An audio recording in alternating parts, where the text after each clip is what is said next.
नीमच में हर वर्ष की तरह इस वर्ष भी गणेश उत्सव मुंबई की तर्ज पर मनाया जाएगा, जिसे लेकर अभी से बाजारों में देवों में प्रथम पूज्य भगवान गणेश के जन्मोत्सव की धूम दिखाई देने लगी है।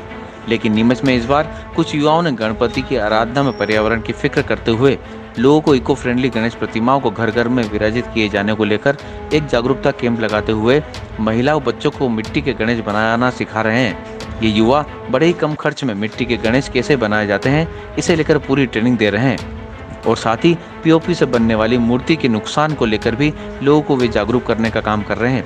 युवाओं के इस कैंप को लेकर शहर वासियों में खासा उत्साह है और दिन भर लोगों का तांता सा कैंप में लगा रहता है, जहां सभी गणेश प्रतिमाएं बनाने में काफी रुचि लेते हुए दिखाई पड़ रहे हैं। गौरतलब है कि बाजार में प्लास्टिक और पेरिस की मूर्तियां काफी मिल जाती है, जो देखने में बहुत सुंदर लगती है, लेकिन ये पर्यावरण के लिहाज से देखी जाए तो काफी हानिकारक होती है, क्योंकि एक समय बाद गणपति विसर्जन भी करना होता है। ऐसे में पीओपी पर्यावरण को काफी दूषित करता है। इसी वजह से पिछले कुछ समय से इको फ्रेंडली गणेश प्रतिमाओं का चलन बढ़ा है।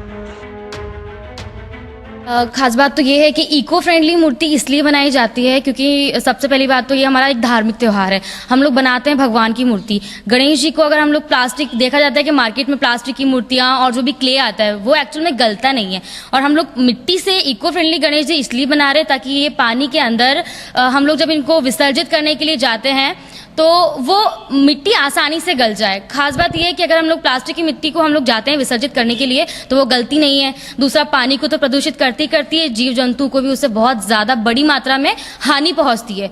दूसरा ये है कि हम लोग जो आजकल देख रहे हो कि सबसे ज्यादा तो चलन ही इको फ्रेंडली गणेश मूर्ति बनाने का हो गया। इससे ऐसा होता है कि महिलाओं को एक कला के बारे में भी नॉलेज मिलता है, हम लोग बनाना भी सीखते हैं। और खास बात यह है कि गणेश जी की मूर्ति मिट्टी से ही बननी चाहिए, क्योंकि वो सही तरीका है। प्लास्टिक की मूर्ति को हम लोग विराजमान करते हैं, पूजा करते हैं, एक तरह से देखा जाए तो वो गलत तरीका है। तो इसलिए आ रही है। पहली बात तो ये कि हम लोग देख रहे हैं पिछले 4-5 सालों से इको फ्रेंडली गणेश बनाने का ही चलन बहुत ज्यादा चल रहा है। महिलाएं बढ़ चढ़कर हिस्सा लेती है। क्यों? क्योंकि ये मान के चले कुछ सीखने को भी मिल जाता है कि हम लोग खुद ब खुद अपने हाथों से कुछ ना कुछ, एक तो नया आर्ट भी सीख रहे हैं, हाथों से गणेश मूर्ति बना रहे हैं और उसी को ही भगवान को आप देख सकते हो कि सभी लोगों ने बहुत ही अच्छी तरह से कलर से ज्वेलरी वगैरह पहनाकर अपने हाथ से सजाया है और इसी को ही विराजमान करते हैं। जितने भी दिन है इनकी पूजा करते हो, इन्हीं को ही विसर्जित करने। गणेश चतुर्थी ही नहीं, हम नवरात्रि में और नवरात्रि में भी अगर हम इको फ्रेंडली मूर्ति बनाए तो वो बेटर है, क्योंकि इको फ्रेंडली जो मूर्ति होती है हमारी मिट्टी की मूर्ति है। जो ये हम पेपर गलाकर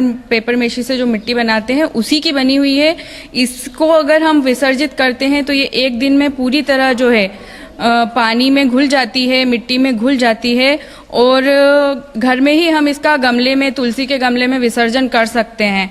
और जो हमारी प्लास्टर ऑफ पेरिस की मूर्तियां मार्केट में अति सुंदर मूर्तियां मिल रही हैं और महंगी भी हैं, बहुत से लोग नहीं खरीद पाते, उनके लिए भी इको फ्रेंडली मूर्ति बनाना बहुत ही अच्छा है, सस्ता पड़ता है उनको भी और वो भी अपना शौक पूरा कर सकते हैं। और प्लास्टर ऑफ पेरिस की मूर्ति ये है कि हम मार्केट से महंगी लेके आएंगे, फिर हम उसे विसर्जित जब करने जाते हैं तो वो पूरी तरह पानी में कभी भी नहीं घुलती है और वो वातावरण को दूषित करती है, साथ ही जीव जंतुओं को भारी मात्रा में नुकसान पहुंचाती है।